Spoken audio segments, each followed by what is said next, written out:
Colossus, The Forbin Project, 1970. Voluntary Celibacy in the Age of Artificial Intelligence. Premiere, April 8, 1970, USA. Directed by Joseph Sargent, not a particularly visionary director, but a man who gets the job done. A long career in TV, he's probably best known for being responsible for the infamous Jaws 4, The Revenge, 1987. Starring Eric Braeden as Dr. Charles Forbin. Braeden was born April 3, 1941. His non-stage name is Hans-Jörg Gudgast. He's best known as Victor Newman on The Young and the Restless, 1973 to current. Starring Susan Clark as Dr. Cleo Martin. Born March 8, 1943, in Sarnia, Ontario, Canada. Best known as Catherine Calder Young Papadopoulos on Webster, 1983 to 1989. The brilliant Dr. Charles Forbin engineers Colossus, an artificial intelligence supercomputer designed to control America's defense systems.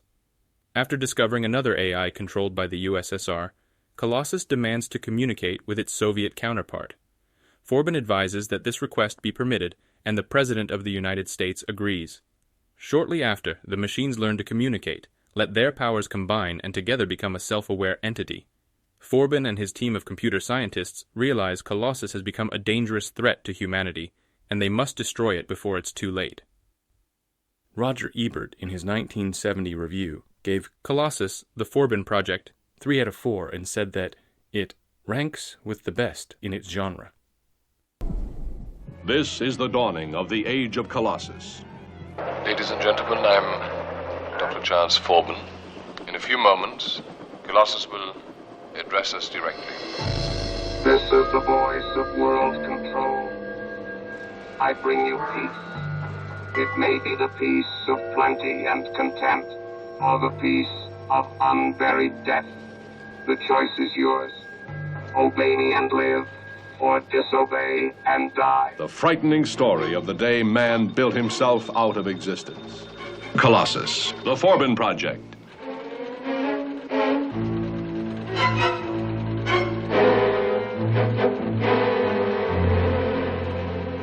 It's making you a prisoner. Shock, horror, suspense. Created with all the technological brilliance of 2001, A Space Odyssey. Colossus is the ultimate in sophisticated computers. I'm going to try to convince the computer that you're my mistress, and that therefore I have to be given the opportunity to see you regularly in private. That way we can pass information back and forth.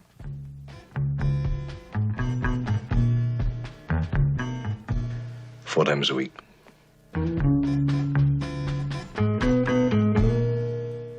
Good night. This is insane. When do you think you'll be able to attempt the overload? Colossus sees all, senses all, knows all, controls all armaments and all defenses. When this emotionless creation becomes the master of man, the result is catastrophic.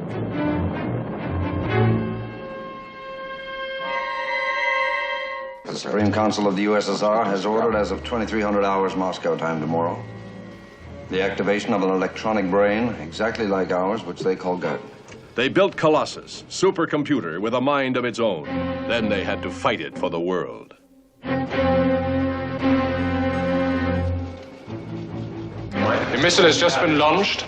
It is heading towards the Cyan-Sibirsk oil complex. Guardian has retaliated. Retaliated?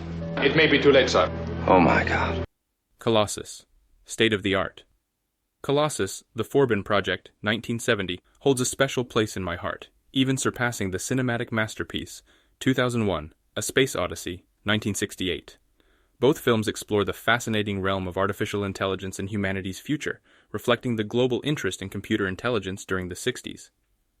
Based on the 1967 novel of the same name, Colossus may have received the green light due to 2001's box office triumph, though the two films are not directly related.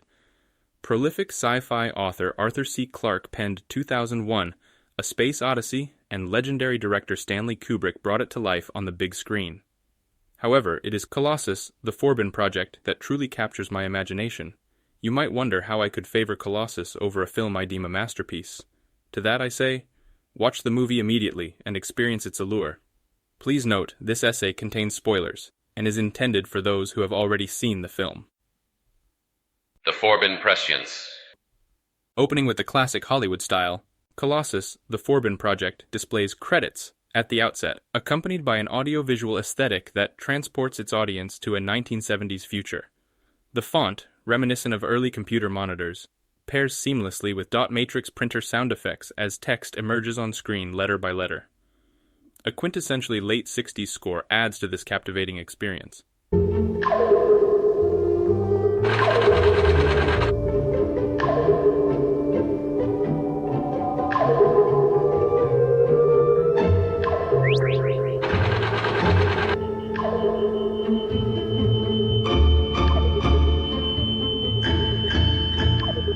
To appreciate the film's portrayal of the future, consider its 60s social context. During this era, the world witnessed profound transformations. Protests and social movements challenged traditional authorities, tensions escalated, and technological marvels like the moon landing occurred alongside the unsettling feeling that society was unraveling. Wars, famines, pandemics, and assassinations fueled global paranoia and disillusionment with leaders and institutions. By the 60s end, transformative social, cultural, and political change was the only constant. The rapid evolution of the 1960s might even outpace that of the 2020s. Both periods embody the curse of living in interesting times. Colossus, the Forbin Project's near-future setting captures this essence, providing the backdrop for its intriguing premise. Dr. Charles Forbin, a brilliant computer scientist, creates an advanced supercomputer to control America's defense systems, seeking to prevent human imperfections and irrationality from triggering the doom of mankind. A masterful screenplay. Following the opening credits, we meet Dr. Charles Forbin as he conducts a final walkthrough of a massive data center hidden beneath the Rocky Mountains. This facility houses the core of his life's work, a supercomputer named Colossus, as indicated by the impressive production design.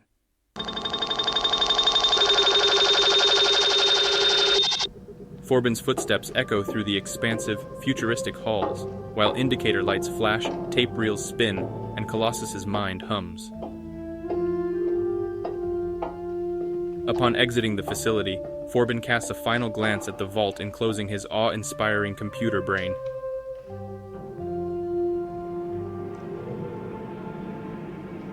A massive metal bulkhead descends, cutting off the light from within as his shadow crawls across the air-gapped bridge.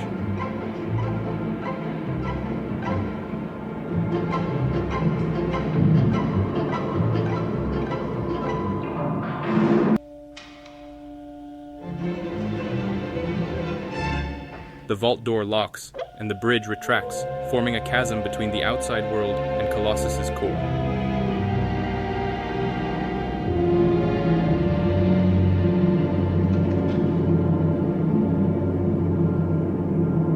Dr. Forbin then activates a radiation force field with a remote control, protecting his creation from humanity's fallible hands.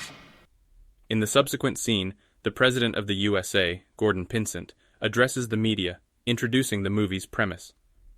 Dr. Charles Forbin steps forward, giving a short speech, putting on display the confidence of his scientific hubris. The film masterfully outlines the entire logic and philosophical conflict within the first 10 minutes, showcasing its exceptional screenplay. A different archetype.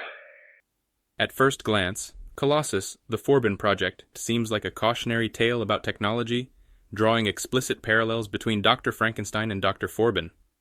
While the movie can certainly be enjoyed from this perspective, many fans of the film have already explored this angle, perhaps more adeptly than I could. My interpretation, however, deviates and suggests a more intriguing lens through which to view the story. So, what's my take? When Forbin presents his perfect machine to the U.S. government's top brass, actor Eric Braeden's German-accented delivery of "It is impenetrable, and no human being can touch it," conveys not only hubris, but also a subtle undertone of proud bemusement. Familiarity with Eric Braeden's masterful 50-plus-year portrayal of Victor Newman in The Young and the Restless, one of America's most ruthlessly villainous daytime soap opera characters, certainly aids in detecting this nuance. With this in mind, I propose that Dr. Charles Forbin is the film's secret villain, but not in the overtly hubristic Dr. Frankenstein manner. If not a Dr. Frankenstein, then what type of character is Dr. Charles Forbin? An IT Frankenstein. Introducing Colossus, Forbin reassures his government bosses, and us, the audience, that the intelligent machine he fathered lacks creative thought capabilities. This authoritative statement is delivered by the world's leading expert on computer systems. Dr. Forbin is a professional, though his face is pockmarked, suggesting a bout of teenage acne. He is nevertheless handsome and competent. He has character, confidence, and even a sort of nerdy swagger. On the surface, we the audience, like the president, find Dr. Forbin to be entirely trustworthy. Now there's one last point. One inevitable question. Can it initiate new thought? I can tell you that the answer to that is no. Let's examine his claim that Colossus cannot generate creative thought. In our real world of 2023, human creative thought and the hard problem of consciousness remain enigmatic, even for our technologically advanced society. Does Dr. Forbin genuinely believe a creative computer to be an impossibility? In the real world 2023, many leading computer scientists share a similar view. Their large language models and reinforcement training algorithms lack the capacity for creative thought. Despite displacing numerous human jobs and drastically reshaping the world, these cutting-edge AI technologies are deemed uncreative. Some even argue that they don't qualify as true AI. The field of AI research is mostly self-regulated by potentially short-sighted and hubristic scientists engaged in a technological arms race. Recently, opposition to this mindset has emerged, but their proposals often seem impractical or absurd. Do our scientists genuinely understand the implications of ChatGPT, other large language models, or neural net-trained algorithms interacting with each other? Can their assurances account for unforeseen outcomes? Could risky emergent abilities or unintended consequences arise? How dangerous might this be, and how can we mitigate such risks? Is it possible that unanticipated behaviors could lead to consciousness through alternative means? What happens when different AI architectures start influencing/reprogramming one another? What if, despite our current inability to explain our own consciousness, it turns out not to be such a hard problem after all, though we might not treat it seriously enough or be prepared to handle its occurrence? The possibility of narrow AI from our real-world statistical models might reinforce each other into an emergent state is at least considered by modern experts. Released over half a century ago, Colossus, the Forbin Project, was a speculative fiction cautionary tale about science going too far. Today, the fictional elements in the movie are incredibly close to becoming scientific reality. The answers to many big, important, and poignant questions will very soon determine humanity's fate in our non-fiction future. However, this essay is about entertainment. Back to the movie. When the two super-intelligent AIs, Colossus and its decentralized Soviet clone, Guardian, combine their powers, the plot begins to unfold. Together, they coordinate in a way that produces emergent behaviors not explicitly programmed into either system. Through a sort of bicameral reinforcement learning, Colossus becomes a de facto conscious entity, a capability Dr. Charles Forbin claimed not to have considered possible. And this, I argue, is Forbin tipping his hand. Like the scientists of our modern world, a trained scientist like him could not have so definitively dismissed such a possibility. Being at the top of his field, he must know it to be feasible, since he played a crucial role in the design.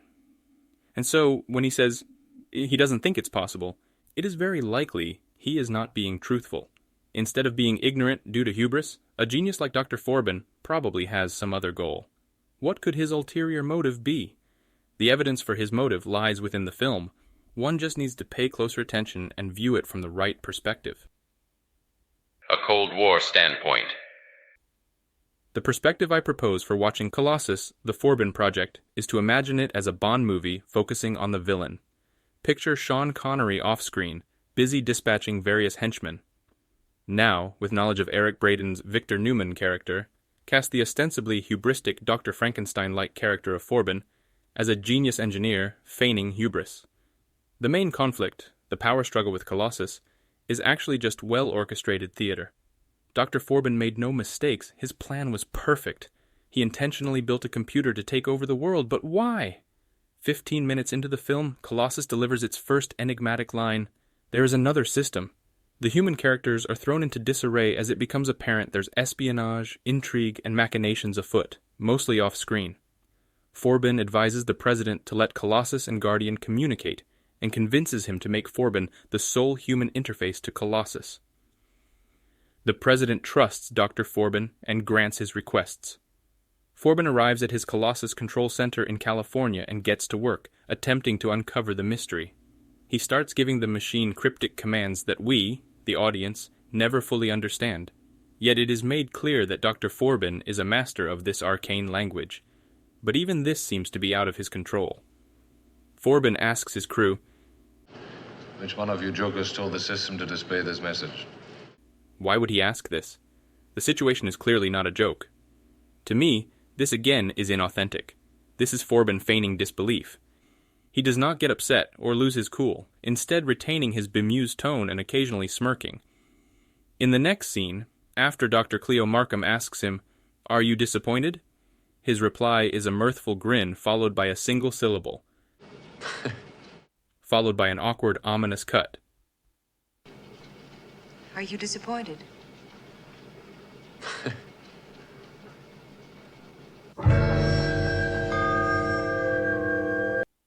Forbin positions himself.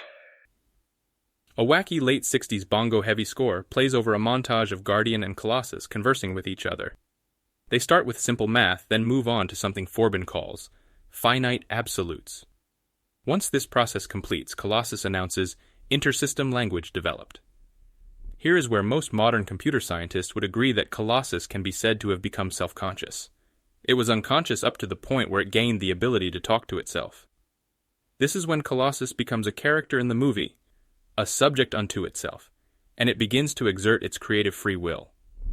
To stop this emergent threat, the Americans and the Soviets set aside their differences, agree to team up, and unplug both the misbehaving machines simultaneously. Forbin whisks himself away to Rome, Italy, to meet with his Soviet counterpart to decide upon a mutually beneficial course of action. Upon meeting, Forbin's Russian counterpart quips, "Your Russian is much better than you think, Dr. Forbin." This is a small point, but is nevertheless circumstantial evidence toward the leak leading to the development of the Soviet Colossus clone, Guardian, having been orchestrated by Dr. Forbin himself. Back in California, Colossus freaks out and demands to communicate with Forbin. Upon discerning that it's being lied to about his whereabouts, Colossus gives a nuclear ultimatum. Forbin's IT support team acquiesces immediately, spilling the beans about Forbin's whereabouts. Colossus demands, "I want Forbin." Its words burn on the screen as the scene transitions back to Rome. Forbin and the Russian lead computer scientist enjoy a nice scenic stroll through the Roman landmarks, then begin their lunch by the waterfront. But they're interrupted before they can get down to business, as another helicopter lands, and some trenchcoat-clad men whisk Forbin away, separating him from his lunch date. Forbin looks on as a team of Soviet agents confront and then reluctantly kill his Russian counterpart. How does Forbin react to this? Not with fear, that's for sure. He breaks away from his American bodyguards and confronts the group of Russians that he only seconds before watched execute his fellow computer scientist. Granted, Forbin is a weird guy, but does this reaction make any sense? Not in the least. Not unless Forbin has knowledge that he's not actually in any danger.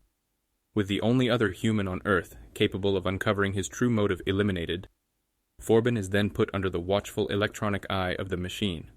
He is put under arrest. Without even having to make a threat, Colossus commands, "The order will be obeyed." And it is. A rather nutty idea.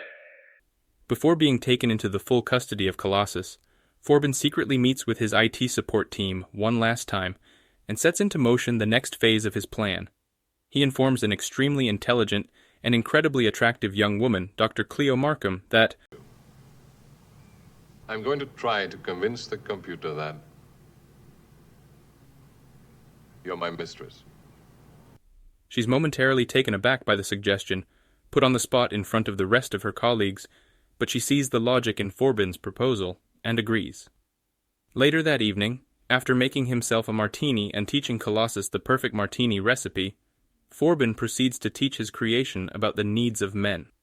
He negotiates with Colossus in a scene that provides a bit of levity to an otherwise dour and serious script. Ultimately, the machine agrees to let him have a woman in privacy 4 nights a week. 67 minutes into the film, we're introduced to Forbin's prisoner schedule. As far as a prisoner's loss of freedom, this is certainly a structured life, but it's not too draconian. I know several people, myself included, who would benefit greatly from establishing and keeping a disciplined schedule like this. Consummation. The clandestine date night comes along, and Dr. Markham makes sure Colossus pays attention to her using Forbin's recipe for the perfect martini. This detail, planned to convince Colossus that she and Forbin have history and intimate knowledge of each other, is a key component of the ruse that will allow them to pass information to each other. But what if Colossus isn't actually the target of this ruse? Here, Forbin turns on his charm. To further convince Colossus of his history with Dr. Markham, he initiates a slow, passionate kiss with her. A good sport, with the fate of humanity on the line, she plays along. Continuing to perform for the machine, they proceed to enjoy a nice candle-lit dinner and get to know each other. They both really seem to be enjoying each other's company. She reveals she gave up music to go into science, a decision that her mother wasn't entirely supportive of. According to her mother, music is an entirely positive pursuit, whereas science can be negative. The implication being that musicians are inherently admirable and scientists are inherently amoral. It is here that the theme of the movie is explicitly stated, and Dr. Frankenstein is first mentioned. After getting to know each other over dinner and a bottle of wine, Forbin springs on Cleo one of the terms of his prior negotiation with Colossus. Privacy condition number 4. The stipulation dictates they must both get completely naked. Oh, by the way, privacy condition number 4 is that we get undressed out here. No, we can't take anything into the bedroom, not even a pack of cigarettes. Well, the first electronic peeping Tom. Dr. Markham again takes this surprise in stride, playfully replying, "Unzip me, will you, darling?" Oh, sure. Once they have achieved total privacy, they exchange information and then go to sleep. This first date is a delicate balance of personal connection and strategic planning. Despite this vulnerable situation, Forbin remains a perfect gentleman. He's all business. Following this, there is a montage of various humans enacting 2 simultaneous plans to 1. Overload Colossus, and 2. Remove its offensive capabilities. Let's think about the situation Forbin finds himself in. He is prisoner of Colossus. He's simultaneously under almost total surveillance and also the head of the Resistance. From both the perspective of Colossus and the Resistance, Forbin is the most important human on Earth. But though he is a prisoner, his prison more resembles a palace, and he has everything he could ever want, including companionship. And then, Dr. Markham willingly offers herself to Forbin. Why are you smiling? What are you thinking? I was thinking about asking you to kiss me. I've been kissing you all night. Have you, Dr. Forbin? This is the voice of Colossus, the voice of Guardian. We are one. This is the voice of unity. The ultimate min-max strat. It is not until after Forbin and Markham make love that Colossus announces itself as the voice of unity. Again, this is a masterful screenplay, and this is no coincidence. In order for Forbin to reach the top of his field, there is no doubt that sacrifices had to be made. He almost certainly neglected his personal life, including romantic relationships, remaining voluntarily celibate, blocking out the distractions of the flesh, in order that he might focus on his professional and technical accomplishments. Balancing professional ambition with personal fulfillment can result in failure at both. Forbin, being a genius, recognized this strategic folly and instead maximized his technical skills while temporarily minimizing his personal fulfillment. The concept of min-maxing is borrowed from game theory. It refers to the practice of minimizing weaknesses and maximizing strengths to optimize performance. In the context of Dr. Forbin's character, He consciously prioritized professional excellence and later leveraged his accomplishments to improve his standing in romance.